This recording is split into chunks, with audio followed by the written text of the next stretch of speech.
تو یہ بھی ہوتا تو بہت اچھی بات تھی، لیکن ہم اس کو ہی بنا دیتے ہیں۔ بیوی بچوں کے لیے کمانا ہی عبادت ہے۔ بھی ہم وہاں پر استعمال کرتے ہیں جہاں کچھ اور چیز بھی ہوتی ہے، اور ہی وہاں استعمال کیا جاتا ہے جہاں کچھ اور نہیں۔ آپ کیا کھائیں گے؟ میں صرف روٹی ہی کھاؤں گا، تو اس کا مطلب اور کچھ نہیں۔ اور اگر کوئی کہے کہ میں روٹی بھی کھاؤں گا، اس کا مطلب ہے کچھ اور بھی کھانا چاہتا ہے۔ تو اب یہاں پہ جملہ تو یہ بولتے ہیں جی کمانا بھی تو عبادت ہے، تو ٹھیک ہے، تو آپ خود اقرار کر رہے ہیں کہ بیوی بچوں کے لیے کمانا بھی عبادت ہے، تو اس کا مطلب ہے کچھ اور بھی عبادات ہیں، کچھ اور بھی آپ پہ ذمہ داریاں ہیں، کچھ اور بھی مسائل ہیں، لیکن ہم شاید یہ سمجھتے ہیں، اس بھی کو ہی بنا دیتے ہیں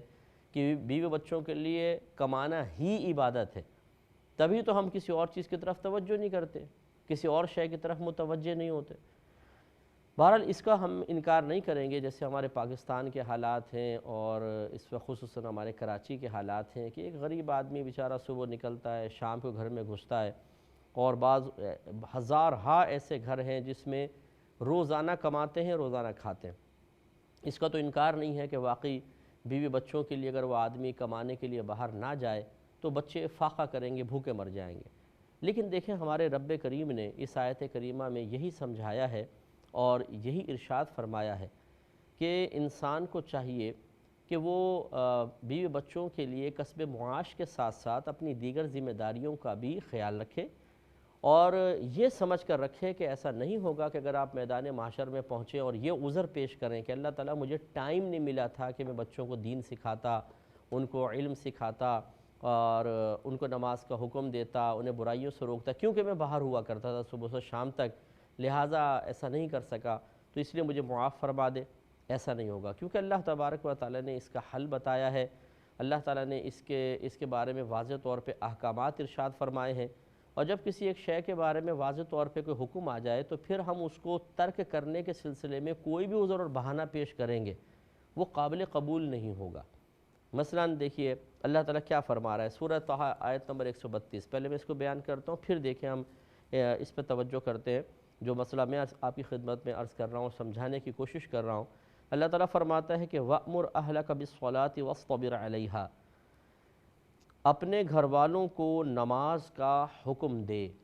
یہ گھر کے سرپرست سے خطاب ہے، گویا کہ اے گھر کے سرپرست اپنے گھر والوں کو نماز کا حکم دے، وَاصْطَبِرْ عَلَيْهَا، اور خود بھی اس پر ثابت قدم رہے،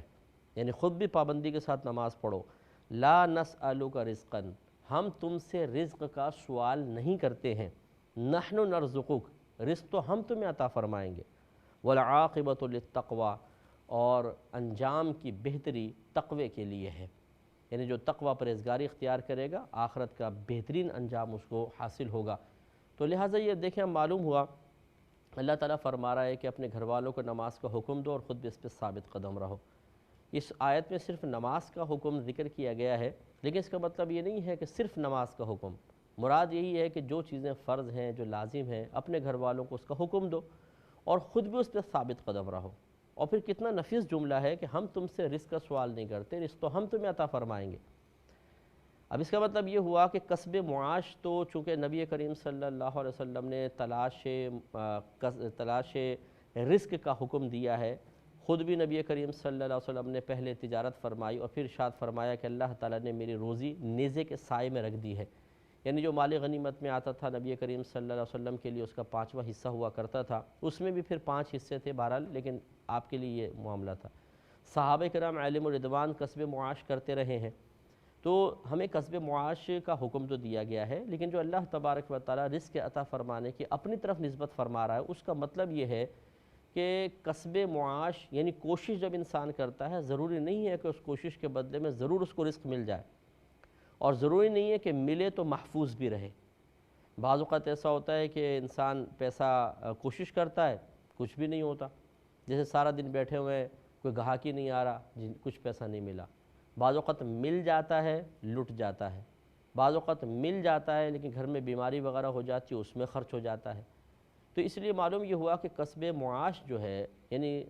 رزق کے لیے کوشش، اس کا حکم تو دیا گیا اور ہمیں کرنی بھی ہے، لیکن حقیقتاً یہ رزق کے حصول کا ذریعہ نہیں ہے۔ اصل میں فاعل حقیقی، مؤثر حقیقی ہمارے رب کی ذات ہے، اور اللہ تعالیٰ وعدہ فرما رہا ہے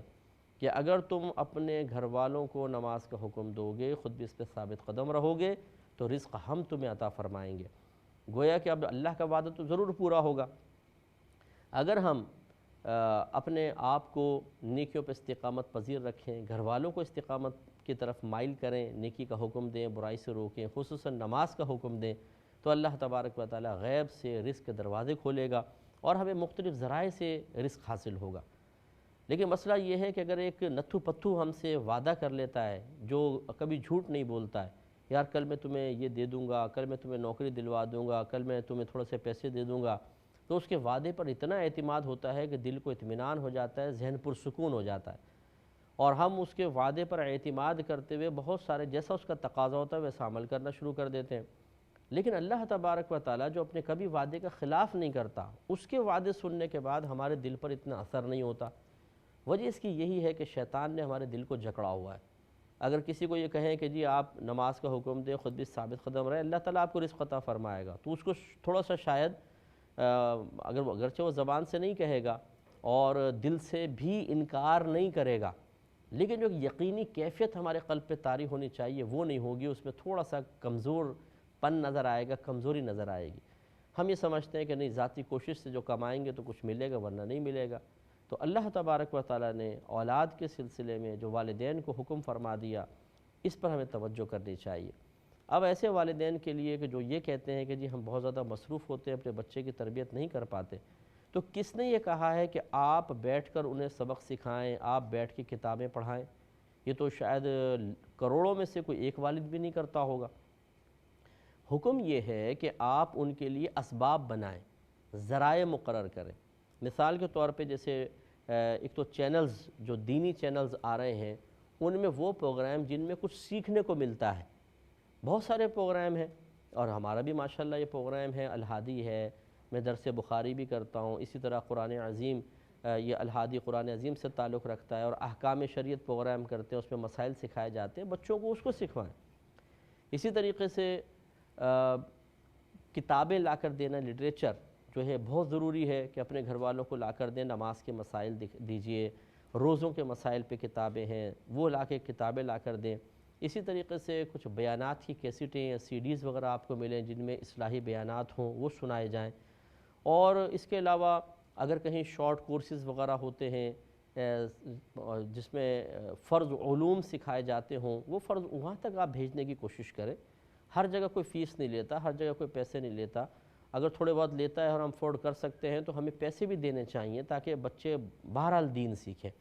تو یہ کوشش یہ کرنی ہوگی ایک والد کو، ایک والدہ کو، کہ وہ اپنے بچوں کو دین سکھائیں۔ اگر ہم دین نہیں سکھائیں گے، بچے بے راہ روی کا شکار رہیں گے، تو یاد رکھیں کہ پھر میدان معاشر میں یہی اولاد اللہ تبارک و تعالیٰ کی بارگاہ میں جا کے ہماری شکایت کرے گی کہ اللہ تعالیٰ انہوں نے ہمیں جاہل رکھا، انہوں نے ہمیں نماز کا حکم نہیں دیا، انہوں نے ہمیں مسائل نہیں سکھائے، نہ ایسے ذرائع فراہم کیے، نہ ایسا ماحول فراہم کیا، لہٰذا ان کی گرفت فرما، اور وہاں پہ پھر گرفت ہوگی۔